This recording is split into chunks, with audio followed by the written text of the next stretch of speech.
വഴിക്കടവിൽ നിന്നും ബാംഗ്ലൂരിലേക്ക് പുതുതായി സർവീസ് ആരംഭിച്ച സാംബസ് സർവീസിന്റെ പുതിയ അപ്ഡേഷനുമായിട്ടാണ് ഞാൻ നിങ്ങൾക്ക് മുമ്പിൽ വന്നിട്ടുള്ളത്. വഴിക്കടവിലെ ആദ്യത്തെ സീറ്റർ കം സ്ലീപ്പർ ബസിന്റെ ഒട്ടേറെ പുതുമകളുമായിട്ടാണ് ഇത് വഴിക്കടവിൽ നിന്നും ബാംഗ്ലൂരിലേക്ക് സർവീസ് ആരംഭിക്കുന്നത്. അപ്പൊ മറ്റുള്ള ബസ്സിനെ അപേക്ഷിച്ച് സാംബസ് സർവീസിന്റെ പ്രത്യേകതകൾ എന്തൊക്കെയാണെന്നാണ് ഞാൻ പറഞ്ഞിരുന്നത്.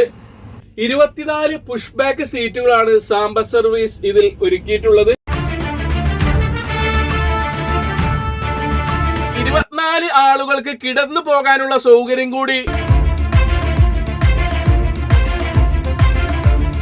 സിംഗിൾ ആളുകൾക്ക് കിടന്നു പോകുന്നതിന് വേണ്ടിയുള്ള ബെർത്താണിത്.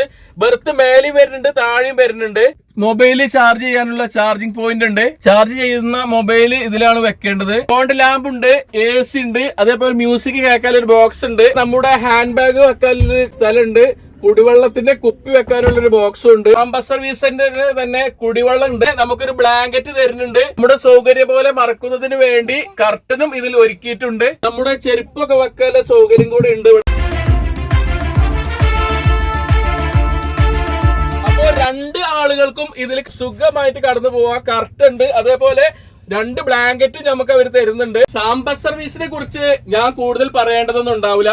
കഴിഞ്ഞ മാസം 31-ാം തീയതി നടന്നൊരു സംഭവവുമായി ബന്ധപ്പെട്ട് ഇപ്പോഴും പത്രമാധ്യമങ്ങളിലൂടെ അത് പ്രചരിക്കുന്നുണ്ട്. മാനേജ്മെന്റിനോട് സംസാരിച്ചപ്പോൾ അറിയാൻ കഴിഞ്ഞത് അവർ താൽക്കാലിക ജീവനക്കാരാണെന്നും ഓണത്തിന് പകരം കയറിയ ആളുകളാണെന്നും അന്ന് ഡ്യൂട്ടിയിലുണ്ടായിരുന്ന ജീവനക്കാരെ അവർ പിരിച്ചുവിടുകയും ഇങ്ങനെയുള്ള ജീവനക്കാരെ ബസ്സിൽ ഡ്യൂട്ടിക്ക് എടുക്കില്ലെന്നും അവർ ഉറപ്പ് തന്നിട്ടുണ്ട്. നിലമ്പൂര്, അരീക്കോട്, മുക്കം, താമരശ്ശേരി, കുറ്റ്യാടി, തൊട്ടിൽപ്പാലം വഴി മാനന്തവാടി, കുട്ട, മൈസൂര് വഴിയാണ് ഇത് ബാംഗ്ലൂരിലേക്ക് സർവീസ് നടത്തുന്നത്. സാംബസ് സർവീസ് ബുക്ക് ചെയ്യണമെങ്കിൽ ഈ താഴെ കൊടുത്ത നമ്പറിലേക്ക് നേരിട്ട് വിളിച്ച് നിങ്ങൾക്ക് ബുക്ക് ചെയ്യാവുന്നതാണ്. മുകളിൽ കാണുന്ന വെബ്സൈറ്റ് വഴിയും നിങ്ങൾക്ക് ബുക്ക് ചെയ്യാവുന്നതാണ്.